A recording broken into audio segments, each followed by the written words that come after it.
설 명절을 지나고 제1계명을 약속한 대로 한 번 더 살펴보게 되었습니다. 여러분, 우리 몸에 뼈가 있지 않습니까? 뼈가 있는데 이 성인들이 뼈가 개수가 더 많을까요?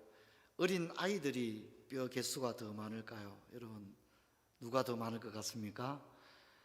우리 몸의 뼈가 206개 정도 된다고 합니다.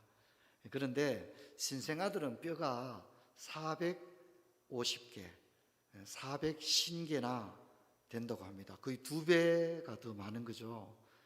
그래서 이 뼈들이, 아이들이 성장하면서 이 뼈가 합치기도 하고 뭉쳐가지고 450개의 뼈가 이제 어른이 되면 206개의 뼈로 고정이 되어진다고 합니다.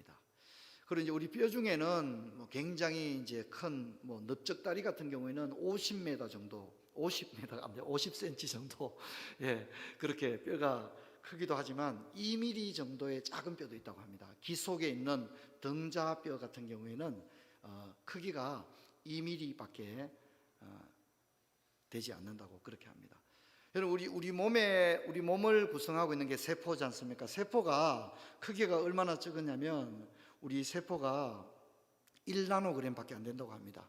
그리고 우리 몸의 세포가 무려 세포 수를 굳이 이렇게 산출한다면 100조 개 정도의 세포가 우리 몸에 있다고 합니다. 근데 여러분, 우리 몸이 병이 나는 건요, 돌덩어리만 한 어떤 장기가 잘못돼서 병이 나는 게 아니라 사실은 정밀하게 따져보면 뭡니까? 작은 세포, 그렇죠? 1나노그램밖에 안 되는 그런 작은 세포. 이번에 코로나 같은 경우에도 크기가 0.1, 0.2 나노미터밖에 안 된다고 그러죠. 눈에 안 보입니다. 굉장히 돌덩어리만 그런 게 문제가 생겨서 몸에 병이 생기는 게 아니라 진짜 0.1, 0.2 나노그램 이렇게 작은 것에 문제가 생겨서 우리 몸이 병들기도 하고, 이번에 대구의 20대 환자는 확진된 지 하루 만에 안타깝게 죽었다고 하지 않습니까? 의술이 발전했다고 하지만 우리 몸의 메커니즘을 다 모르는 거예요. 상상할 수 없는 일들이 일어나고 있는 것입니다. 여러분, 우리가 이번에 이제 시편 우리 10계명에서 제1계명을 살펴보고 있는데, 나 외에 다른 신을 내게 있게 하지 말라, 다 아는 말씀. 여러분, 그렇게 생각하면 안 됩니다. 여러분, 우리가 이번에 1계명을 대하는 우리의 마음의 자세가 특별하게 되기를 바랍니다. 뭔가 좀 특별한 마음, 다 아는 얘기가 아니라 좀 두려운 마음으로, 그렇죠? 두려운 마음으로 이 금령들을, 우리 몸의 세포가 100조 개나 된다고 그러는데 우리는 이 1계명의 금령이 한 40개쯤 된다고 그랬죠, 그렇죠? 근데 그것을 한 20개로 나누어서 지난주에 10개, 오늘 10개 이렇게 살펴볼 텐데, 여러분 그냥 석 넘어가지 마시고, 야, 이거 내가 잘 알아야 되겠다. 할렐루야. 이거 내가 꼭 알아야 되겠다. 왜냐하면 하나님과 나와의 관계가 너무 중요하니까 이거 내가 꼼꼼하게, 촘촘하게, 20개 애우라면 우리가 어떻게 애우겠어요?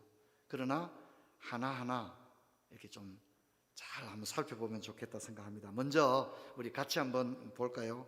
대요리문답 105문 제1계명에서 금한 제들은 무엇인가? 금령이죠.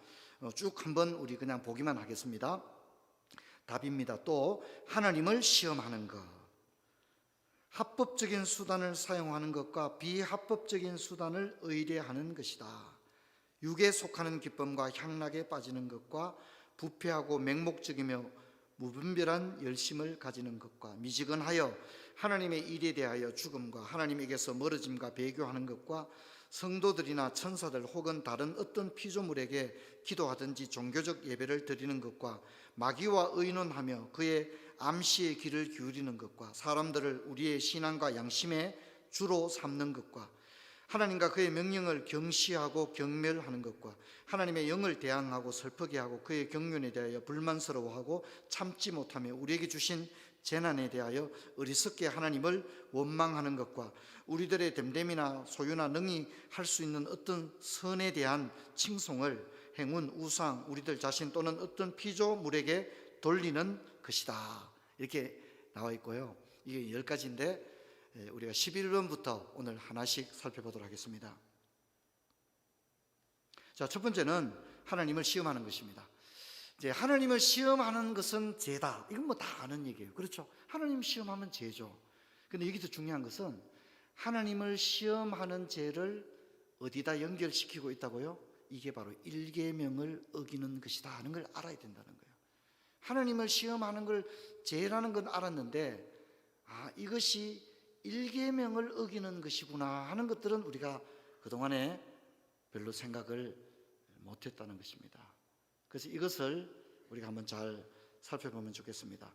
하나님을 시험하는 것은 우리에게 다가올 고통을 지켜주실 하나님의 선하심과 능력을 시험하는, 하나님을 떠보는 행위입니다. 하나님 한번 테스트 해보는 거. 우리가 하나님을 막 이렇게 떠보면 안 되잖아요. 그렇죠? 야, 하나님 계시나 안 계시나 한번 막 테스트 해보고 그러면 안 되잖아요. 그런 것을 하나님을 시험한다는 거예요. 그래서 우리가 잘 아는 대로 마귀가 예수님을 시험했어요. 성전 꼭대기에서 뛰어내리라. 물론 하나님은 성전 꼭대기에서 뛰어내려도 우리를 얼마든지 보호하실 수 있어요, 없어요? 있죠. 그죠? 그런데 마귀가 그렇게 시험했을 때 예수님이 뭐라고 대답했어요? 주 너의 하나님을 시험하지 마라. 하나님이 어떻게 하나 한번 보자고 막 뛰어내리고 그렇게 하는 것은 주 너의 하나님을 시험하는 거다. 하나님이 능력이 있나 없나 한번 뛰어내려 보자. 그것이 하나님을 시험하는 것인데 이것은 일계명을 어기는 겁니다. 그 밑에 있는 설명이 중요합니다. 같이 한번 읽어볼까요? 통상적인 주의와 예방을 통하여 병드는 것이나 사고를 미리 막는 일을 게을리하면서 하나님께서 그의 건강을 지켜주실 것이라고 믿는 것은 하나님을 시험하는 것이며 사악한 것이다. 그렇게 이야기합니다. 여러분, 이게 이제 좀 주의해야 될 게요. 마귀가 예수님을 시험하면서 성경 구절을 덜먹이거든. 그렇죠? 시편 91편 12절을 덜먹이면서 예수님에게 시험한 거예요. 여러분, 오늘 이단들도 다 뭘 덜먹여요? 성경을 덜먹이는 거예요. 성경을 가지고 시험을 하는 거예요. 이게 참 무서운 얘기가, 이단에 빠지는 사람들이 다 잘못된 성경 해석, 거기에 다 넘어간 거예요. 그러니까 우리 그동안의 교회들이 너무 재밌는 설교만 너무 주력을 했던 거예요. 좀 힘들고 어려워도 받아 적고 뭐 일계명 다 아는 게 아니라 우리가 지금 일계명만 3주째 살펴보잖아요. 그렇죠? 이 검령들을 하나하나 꼼꼼히 알아야 하는 거예요. 여러분, 성경을 가지고 하는 유혹이 얼마나 강렬한 유혹입니까? 성경 구절을 덜먹이면서 유혹했습니다. 하지만 예수님은 마귀에게 주 너희 하나님을 시험하지 말라는 신명기 말씀으로 응수했습니다.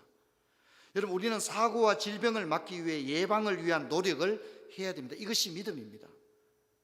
공장을 경영하는데 화재보험 안 드는 거예요. 왜? 하나님이 불꽃 같은 눈동자를 지켜주신다고 화재보험 안 드는 거예요. 여러분, 바로 이것이 일계명을 어기는 것이고 하나님을 어떻게 해요? 시험하는 일이다 하는 것을 기억해야 합니다. 예방을 게을리하면서 막연히 하나님이 다 지켜주실 것이라고 하는 것은 하나님을 시험하는 것입니다. 고의적으로 부주의하고 악하고 어리석은 방법으로 사업을 하고 일을 벌리는 것은 하나님을 제대로 대우해 드리는 것이 아닙니다. 여러분, 이것을 기억해야 합니다. 그래서 우리는 우리 할 일을 마땅히 하면서 또한 하나님이 지켜주시기를 기도해야 될 줄로 믿습니다. 내 할 일은 하나도 안 하면서 막연히 다 잘 될 거야. 어떻게 잘 됩니까? 모든 책임을 하나님께 전가해 버리는 거예요. 최소한 화재보험은 들어야 되잖아요. 그렇죠? 사업을 하면서 화재보험을 들고 우리의 건강을 위해서 건강에 나쁜 것들은 하면 안 되잖아요. 그렇죠? 예, 그렇게 해야 하지 않습니까? 그런데 하나님이 지켜줄 거야. 막무가내로 막 그렇게 합니다. 사업을 하면서도 자기 자산에 걸맞지 않는 과도한 투자를 하는 거, 그러면서 하나님이 30배, 60배, 100배 축복해 줄 거야. 큰일 나는 겁니다. 근데 하나님을 시험하는 겁니다. 하나님을 시험하는 겁니다. 여러분, 이것을 잊지 말아야 합니다. 자, 우리가 갈 길이 바쁩니다. 12번째 금령은 여러분 이거 별표하시고요. 제가 이거 처음에 읽다가 이거 뭐 잘못된 거 아닌가 몇 번 제가 봤어요.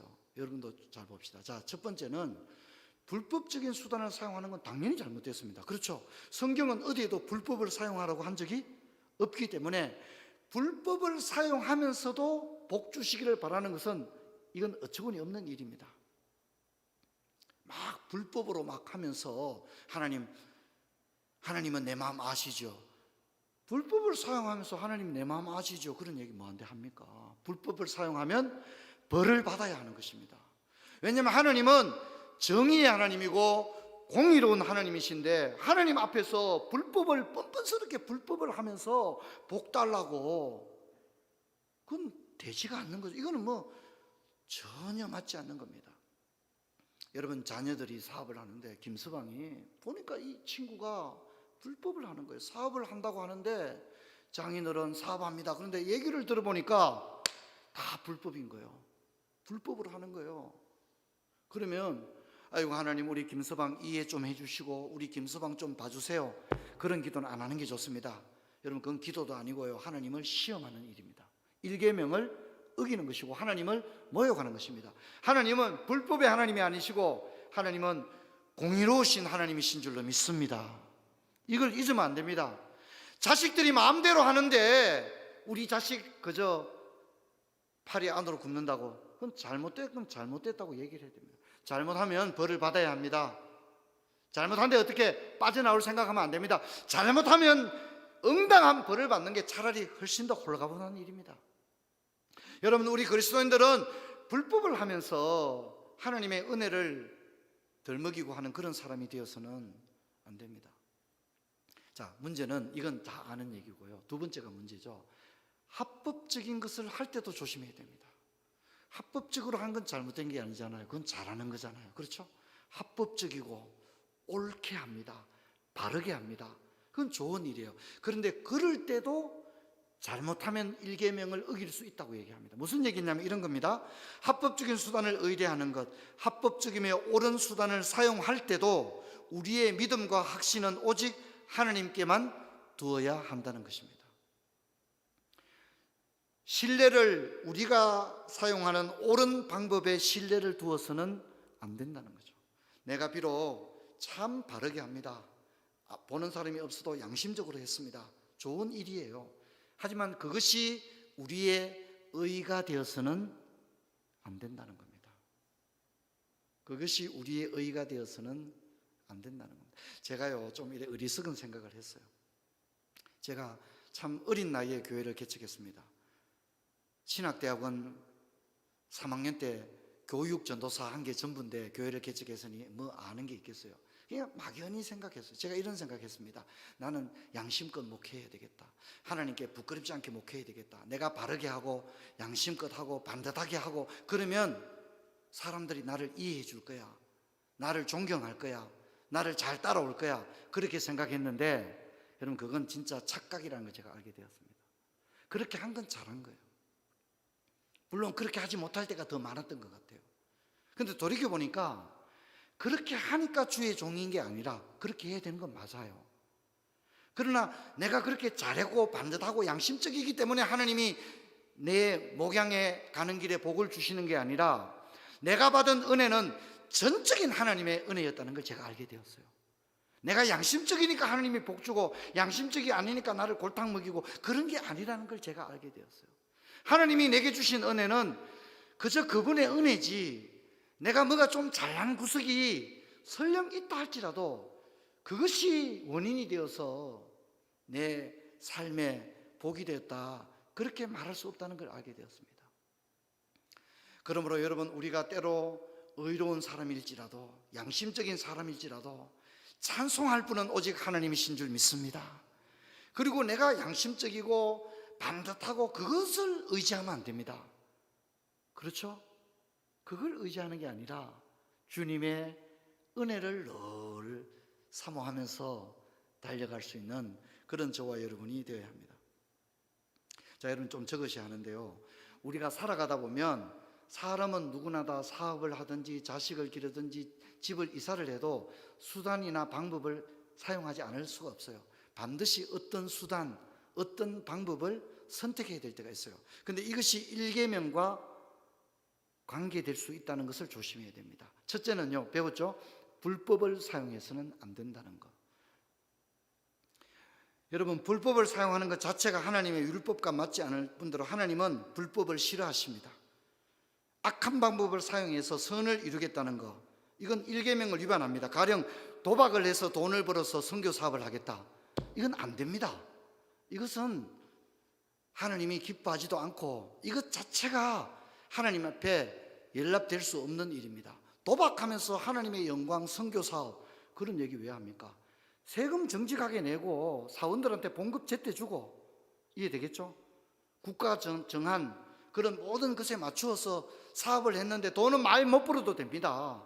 근데 그게 훨씬 더 정직한 것입니다. 막 국가 세금도 안 내고 반칙도 막 설적설적하고 국가 법도 어기고 막 설적 이래가지고 막 돈을 많이 벌어가지고 하나님 내 이 돈 벌면 주의 영광을 위해서 선교 사업하고 아프리카에 고아원 세우고, 그래 안 해도 됩니다. 여러분, 그것은 하나님을 모욕하는 것입니다. 일계명을 어기는 것이라는 걸 잊으면 안 됩니다. 여러분, 우리가 다 부족한 사람들이지만 불법을 사용하지 않게 되기를 주의 이름으로 축원합니다. 어떤 경우에도 그 길을 가서는 안 됩니다. 그 길을 가서. 근데 우리가 또 부족하다 보니까 때로는 무지해서 불법을 행할 때도 있을 수가 있습니다. 그러면 어떻게 해요? 정직하게 솔직히 말하면 됩니다. 잘못했다고. 그리고 벌을 받아야 되면 어떻게 해요? 벌을 당당히 받는 게 좋습니다. 내가 무지했습니다. 어리석었습니다. 판단을 잘못했습니다. 전적인 책임은 저에게 있습니다. 잘못했으면 빠져나올 생각하지 말고 솔직하게 벌을 톡톡히 받는 게 훨씬 하나님 앞에 정직하고 깨끗하다는 것을 잊으면 안 됩니다. 여러분, 성경에 뭐라 그랬죠? 어찌 불법이 하나님과 함께하며, 그랬죠? 그렇죠? 어두움이 어찌 하나님과 함께하며, 벨리알이 어찌 그리스도와 함께하며. 불법은 그리스도인들과 전혀 어울릴 수가 없는 거예요. 여러분, 우리 이것을 어떤 경우에도 있습니다. 근데 능청맞게 불법을 행하면서 뻔뻔스럽게 교회에서 할 거 다 합니다. 이건 잘못된 것입니다. 교회에서 아무것도 안 해도 됩니다. 할 수 있는 대로 합법적인 삶을 살아갈 수 있도록 노력하는 것, 여러분, 이것이 중요한 것입니다. 자, 옳은 수단을 사용할 때도 여전히 우리가 신뢰의 대상은 하나님입니다. 결코 우리가 사용하는 수단을 믿어서는 안 됩니다. 어떤 경우에도 우리의 믿음의 대상, 신뢰의 대상을 유일한 하나님에게만 두어야 합니다. 여러분, 이걸 잊지 말아요. 최고의 의사를 만나면 좋겠죠. 그래서 병도 나았어요. 다른 병원에 가면 못 고치는 걸 진짜 당대 최고의 의사를 만나가지고 병이 나았어요. 하지만 영광은 의사에게 돌려야 되는 게 아니라 누구에게 돌려야 한다고요? 하나님께 돌려야 될 줄 믿습니다. 물론 의사 선생님한테도 고맙다고 얘기는 해야 되죠, 그죠? 그러나 의사가 나를 고쳐준 게 아니라 하나님이 좋은 의사를 내게 붙여주셔서 또 의사의 손길을 통해 하나님이 역사하셨고, 그래서 하나님이 나를 저 절망에서 건져주셨다, 늘 그렇게 고백할 수 있게 되기를 주의 이름으로 축원합니다. 13번째 금령을 살펴봅시다. 육에 속하는 기쁨과 향락에 빠지는 겁니다. 여러분, 이제 눈치채시는지 모르겠지만 우리가 1번부터 20번까지 가잖아요. 좀 뭔가 특징이 있지 않아요? 갈수록 상태가 안 좋아져요. 갈수록 여호와를 완전히 떠나버려요. 점점 더 완전 불신앙으로 빠지도록 1번부터 20번으로 갈수록 상황 자체가, 신앙의 상황이 도저히 회복 불가능한 상황으로 가고 있다는 것을 우리가 자세히 보면 알 수가 있습니다. 13번째 금령은 육신에 속하는 기쁨과 향락에 빠지는 건데, 여러분, 일계명은요, 신앙의 기초이자 출발점입니다. 나 외에 다른 신을 내게 두지 말라는 것은 받아들이는 사람은 그분에게서 인생의 존재 가치와 최상의 기쁨을 발견합니다. 이전에 주님을 알지 못할 때는 좋아하던 게 많이 있었겠죠. 세발낙지도 좋아하고 좋아하는 게 많았어요. 죽고 못 사는 것들이 굉장히 많았어요. 그런데 이제 주님을 알고 난 다음부터는 주님보다 더 좋은 것은 분명히 없는 줄로 믿습니다. 이게 굉장히 중요해요. 예수 믿고도 여전히 세발낙지 좋아요. 그래도 주님보다 더 좋지는 않는 거예요. 여러분, 이것이 분명해져야만 합니다. 예수를 믿고 나서도 여전히 구습을 청산하지 못하고 육신적인 것에 인생의 목표를 두고 살아간다면 일계명을 이탈한 사람입니다. 거듭난 신자는 결코 이 세상에서 재미를 찾는 사람들이 아닙니다. 하나님과 참된 교제에서 행복을 느끼고 그분의 진리로 말미암아 늘 기뻐하게 됩니다.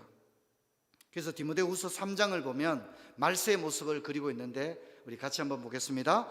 너는 이것을 알라. 말세에 고통하는 때가 이르러 사람들이 자기를 사랑하며 돈을 자랑하며 교만하며 비방하며 부모를 거역하며 감사하지 아니하며 거룩하지 아니하며 무정하며 원통함을 풀지 아니하며 모함하며 절제하지 못하고 사나우며 선한 것을 좋아하지 아니하며 배신하며 조급하며 자만하며 쾌락 사랑하기를 하나님 사랑하는 것보다 더하여 경건의 모양은 있으나 경건의 능력을 부인하니 이 같은 자들에게서 내가 돌아서라. 그렇게 합니다. 현대인들의 모습을 그대로 보여주고 있습니다. 여러분, 우리는 이 말씀의 거울 앞에 나 자신을 비춰봐야 합니다. 자, 14번째 금령을 한번 살펴볼까요? 부패하고 맹목적이며 무분별한 열심을 가지는 것입니다. 여러분, 열심이 지상주의가 되면 안 됩니다. 열심 중에도 그릇된 열심이 있다는 것을 기억해야 됩니다. 그래서 조심해야 됩니다. 열정은 나쁜 건 아니지만 열정을 가지고서도 좀 조심해야 됩니다. 그릇된 열심이 있기 때문이죠. 또 열심은 참된 지식에 기초해야 된다는 말은 뭐냐면 성경에 기초를 한 열심이 되어야 됩니다. 성경과 상관없이 어떤 열심을 가지게 되면 그 열심은 의를 이루지 못합니다. 또 지혜와 상식이 결핍된 열심도 문제가 되죠. 또 타락한 본성에서 나오는 욕정과 충동도 굉장히 주의할 필요가 있다, 그렇게 생각됩니다. 그래서 이 14번째 금령은 신앙의 중심이 나 자신이 아닌 하나님. 그러니까 열심도 내 열심이 되면 안 되는 거예요. 이해하시겠죠? 내가 인간적인 막 그런 열심, 그건 오래 못 갑니다. 오래 못 갑니다. 하나님께 붙들린 열심이 되기를 바랍니다. 하나님께 붙들린 열심이 되어야 되지, 내가 인간적인 어떤 열심 품으면요, 그 열심이 오히려 하나님의 일을 거르치게 할 수 있습니다.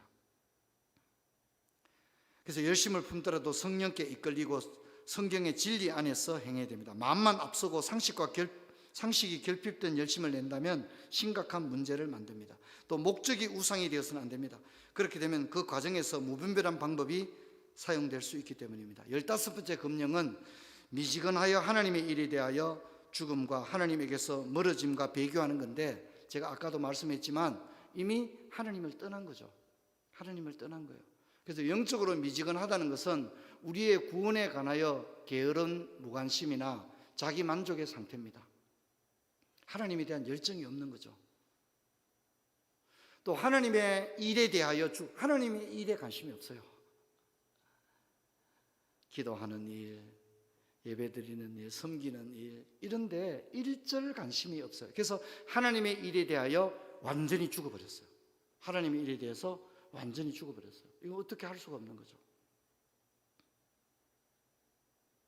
그래서 15번 금령은 하나님에게서 멀어지기 시작해서 마침내 하나님을 떠나버린 일련의 상태를 말하고 있습니다. 영적으로 미지근하고 또 영적으로 무관심하고 또 하나님의 일에 대해서 완전히 관심이 떠나버린 상태.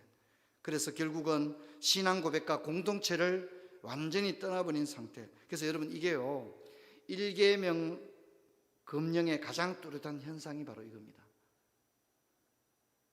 그렇게 교회 와서 기도하고 찬송하는 걸 좋아했는데 이제 그게 하나도 관심이 없는 거예요. 그건 슬픈 일이죠. 그냥 슬픈 게 아니라 일계명을 떠난 거예요. 일계명을 떠나면 제가 뭐라 그랬죠? 모든 걸 떠난 거하고 똑같다고 말씀을 드렸죠. 그렇죠?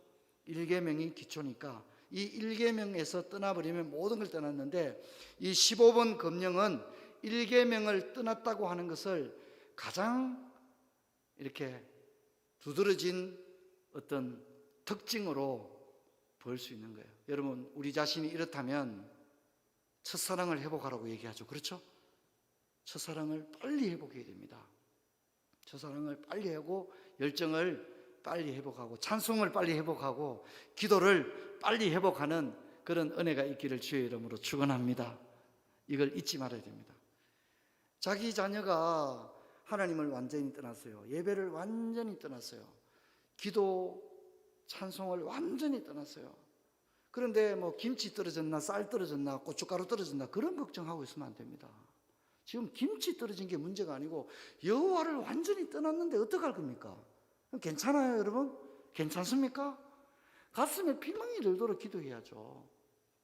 하나님 어떡합니까? 내 자식인데 말을 안 듣습니다. 피멍이 들도록 기도를 해야 됩니다. 당연하게 생각해서는 안 됩니다. 딸님한테 전화해가지고 김서방 회사 잘 나가재? 회사 잘 나가는 게 중요하지만 더 중요한 것은 그들의 영혼의 일에 대하여 통절한 애통함을 가지게 되기를 축원합니다. 축원합니다. 이걸 잊지 말아야 합니다. 잊지 말아야 합니다. 여러분 자녀들이 신앙생활을 엉망으로 하는 거 누가 안타까워합니까? 누가 안타까워해요? 부모된 이가 기도하지 않는다면 누가 하나님 앞에 기도하겠습니까? 코로나 때문에 뭐 예배당에 못 오고 그게 중요한 게 아니라 기도하는 사람은 코로나 중요하지 않습니다. 기도하는 사람은 어차피 기도하거든요. 예배당에 못 나오도 기도하는 사람은 결코 기도를 쉬지 않습니다. 환경에 기도 생활이 영향을 받지 않습니다. 다니엘을 보세요. 포로 생활한다고 뭐 3년 기도 쉬고 그런 게 있습니까? 없잖아요. 포로에 가도 예루살렘을 향하여 하루 3번씩 기도하는 거예요. 이걸 잊지 마세요. 너무 기도가 메마른 시대가 되었어요. 애통함이 메마른 시대가 되었다. 그렇게 생각합니다. 자, 16번째 금령은 성도들이나 천사들 혹은 어떤 피조물에게 기도하고 종교적 예배를 드리고 마귀와 의논하고 그의 암시에 이건 완전 하나님을 떠나버렸어요. 그렇죠? 이제 뭐 돌아오지 못할 강을 이미 건너서 기도의 대상이 바뀌고 예배의 대상이 바뀌어버렸어요. 그렇죠? 하나님께 기도해야 되고 예배해야 되는데 하나님이 아닌 사람이나 다른 어떤 피조물에게 기도하고 예배하고 하나님의 음성에 귀를 기울여야 되는데 마귀의 음성에 귀를 기울이고 완전히 갈 때까지 다 가버리면 돌아올 수 없는 상황이 되어버린 거예요. 어떻게 할 겁니까?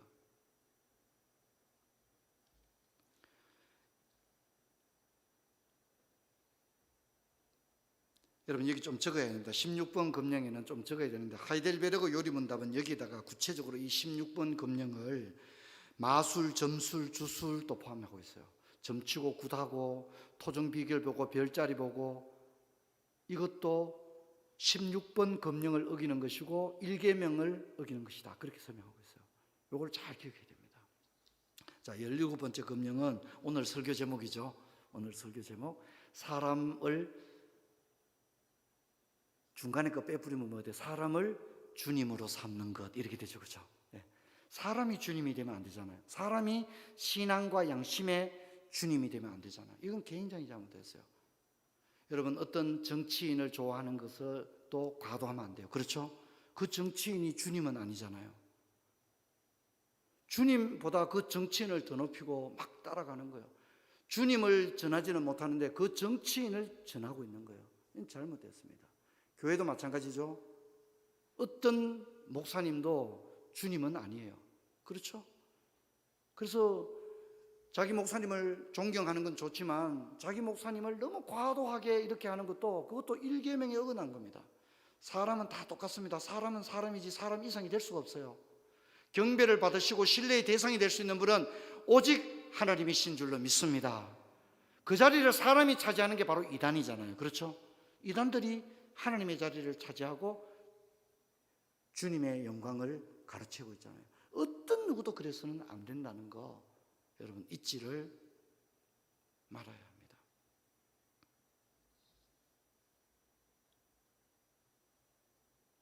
열여덟 번째 금령은 하나님과 그의 명령을 경시하고 경멸하는 겁니다. 이게 뭐 갈 때까지 다 간 거죠. 1계명을 이미 떠나버린 거예요.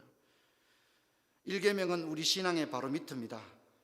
하나님을 인정하지 않으면 하나님의 명령이, 성경이 하나님의 명령이죠. 성경을 경시하고 경멸하는 거예요. 성경이 뭐라 했어요? 우리 하나님께 올라와 예배를 드려야 되는데 예배를 드리지 않는 거예요. 그러니까 꼭 말로 하나님을 모욕하지 않아도 행위로 이미 하나님을 모욕하고 있는 거죠. 하나님께 당연히 경배와 신뢰와 감사와 기도를 올려드려야 된다고 배웠죠. 그렇죠? 그런데 그래 안 하는 거예요. 말로 하나님을 부정한 게 아니라 뭐로 부정하고 있다고요? 행동으로 하나님을 욕보이고 있는 거죠. 모욕하고 있는 거죠. 그분께 당연히 피조물로서 예배를 올려드려야 되는데 예배를 안 드리는 거죠. 성찬에 참여하지 않는 거죠. 이것은 하나님을 떠난 것입니다. 굉장히 두려운 것입니다.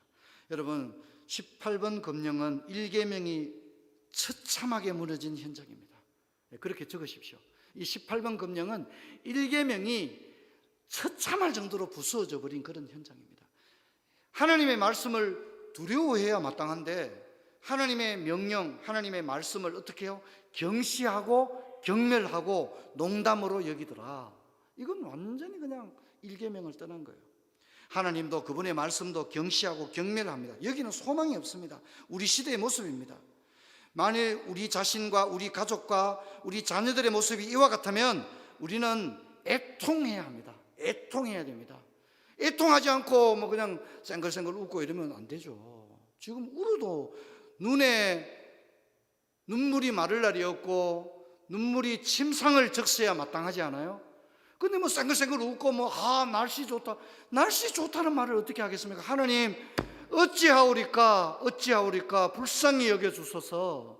통절하게 우리 자식들을 위하여, 가족들을 위하여, 아직 주님을 알지 못하고 두려움을 가지고 하나님을 제대로 예배하지 못하는 가족들이 있다면 먼저 믿은 우리들은 눈물로 기도하게 되기를 주의 이름으로 축원합니다.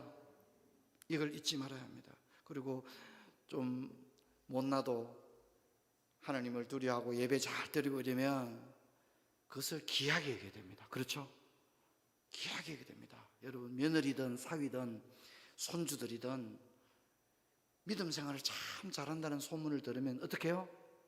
그냥 지나지 말고 고맙네, 참 이런 시대에 참 고맙네, 조카들 중에도 신앙생활 잘하거든, 참 고맙다, 믿음 생활 잘한다는 얘기를 내가 들었는데 너무 고맙다, 그 믿음 변치 말고 그 믿음 하나님 앞에 잘 간직하기 바란다. 여러분, 사랑과 선행을 격려하게 되기를 주의 이름 축원합니다. 축원합니다. 긴수방은 교회는 잘 가는데 돈을 조금 더 벌어야 된다 이런 얘기 하면 안 됩니다. 돈을 못 벌더라도 양심을 지키고 신앙을 지킨다면 여러분 그것을 귀하게 여기기를 주의 이름으로 축원합니다. 칭찬도 해주셔야 됩니다. 칭찬도 해줘야 됩니다. 너무너무 고맙다고, 너무너무 사랑스럽다고, 여러분 그것을 칭찬을 해주고 알아줘야 됩니다. 이것을 기억하면 좋겠습니다. 자, 19번째입니다. 하나님의 영을 대항하고 슬프게 하며 그의 경륜에 대하여 불만스러워하고 참지 못하며 우리에게 주신 재난에 대하여 어리석게 하나님을 원망하는 것. 자, 이제 우리가 뭐 성령을 해방하는 것은 죄다 이건 알고 있잖아요. 그렇죠? 성령 해방죄 이런 거 아시죠? 그죠? 그런데 이것이 뭐와 연결되더라고요? 예, 1계명과 연결되더라는 겁니다. 하나님의 영을 대항하는 것, 성령의 역사를 자기가 막 거부하는 거예요. 하나님의 역사를 거부하고 반항하고 대항하고 막 그렇게 하는 거예요. 이게 뭐 1계명에서 떠난 정도가 아니라 막 하나님과 싸우려고 하는 거예요. 그렇죠, 그죠? 심각한 상황에 도달한 겁니다. 불만스러워하는 거예요. 막 다 불만스러운 거죠. 하나님도 불만스럽고 교회도 불만스럽고 목사님도 불만스럽고 막 마음에 한 개도 안 드는 거죠. 반기를 듭니다. 하나님의 경륜에, 하나님의 인도하심과 하나님의 일하는 방식에 대해서 싫어하는 겁니다. 그리고 우리의 주신 재난, 하나님 왜 나에게 병을 주시고 왜 나에게 이렇게 어려움을 주시고 원망합니다. 합력해서 선을 이루시는 하나님을 신뢰하고 나가면 악도 선으로 바꾸셔 그 하나님을 신뢰해야 되는데 그걸 참지 못하고 원망하는 겁니다. 자, 이제 우리는 마지막에 도달했습니다.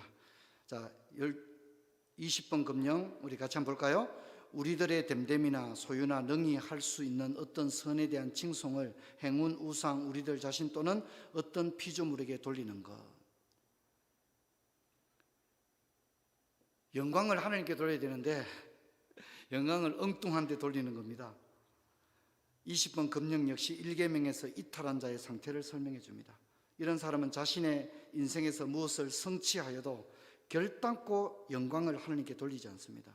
그는 영광을 자신의 어떤 우상에게나 행운에게 돌립니다. 하나님을 떠났기 때문에, 하나님께 멀어졌기 때문에 이 사람에게 뭘 기대하겠습니까? 그러니까 자기에게 좋은 일이 생기면 그 돌려야 될 영광을 하나님이 아닌 다른 존재에게 돌리더라는 것이죠. 안타까운 일이 아닐 수 없습니다. 성도 여러분, 말씀을 맺고자 합니다. 이번에 1계명 우리가 세 주에 걸쳐서 나누어 살펴봤는데 이렇게 한 번 들으면 참 이렇게 귀에 잘 안 들어와요. 가족들끼리도 이번에 목사님 1계명 말씀 가르치신 것 중에 뭐가 가장 마음에 와닿더냐 서로 이렇게 이야기를 나누어 보는 것도 저는 참 좋겠다 그렇게 생각되고, 시간 날 때마다 한 번씩 이렇게 몇 번 더 들으면 우리가 이것을 잘 기억하고 더 하나님을 바르게 섬겨드리는 그런 은혜가 있을 줄로 믿습니다. 말씀을 지루하고 장황하다 이렇게만 생각하지 마시고 이 말씀을 이번에 우리가 꼼꼼히 살펴서 믿음으로 나갔으면 좋겠고, 또 다음 주는 제2계명, 또 제3계명, 4계명 이런 순서로 또 기독교 강요 핵심 강독으로 돌아가서 살펴보도록 그렇게 하겠습니다. 자리에서 일어나시겠습니다.